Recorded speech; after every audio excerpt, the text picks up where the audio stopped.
નાનપુરાના Dutch garden પાસે પાણીપુરી વેચનારા પરપ્રાંતીય યુવાનને 3 યુવાનોએ માથાકૂટ કરીને ચાકુ અને લોખંડના સળિયા મારીને ગંભીર ઇજા પહોંચાડી હતી.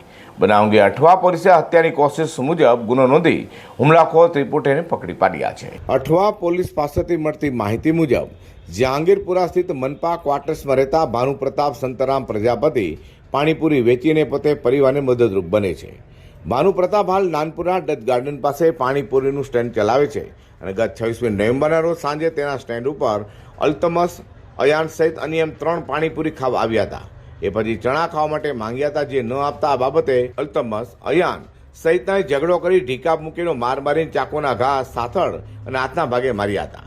ઉપરાંત લોખંડના સળિયા વડે તેની પર હુમલો કરીને લોહીલુહાણ કરી મૂક્યા હતા. આ બનાવમાં ત્રિપુટીએ ધમકી આપી હતી કે આજ તુમ બચ ગયે હો, દૂસરી બાર મિલોગે તો જાન સે માર ડાલેંગે. એ ધમકી આપીને રિક્ષામાં ભાગી છૂટ્યા હતા. ગંભીર ઇજા પામેલા ભાનુ પ્રતાપને તેના પિતા સંતરામ પ્રજાપતિને સારવારથી ખસેડીને હુમલાખોર અલ્તમસ અયાન સહિત 3 વિરુદ્ધ ફરિયાદ નોંધાવી હતી. જેને ઇન્ચાર્જ પીઆઈ એમ મોરીએ હત્યાની કોશિશ મુજબ ગુનો નોંધીને 3 આરોપીઓ જેમાં અલ્તમસ ઇરફાન શેખ, અયાન અજગર અલી કુરેશી અને મુસ્તફા આરિફ શાહની ધરપકડ કરી સળિયા પાછળ ધકેલી દઈ કાયદેસર કાર્યવાહી ધરી છે. Bureau report G24 news.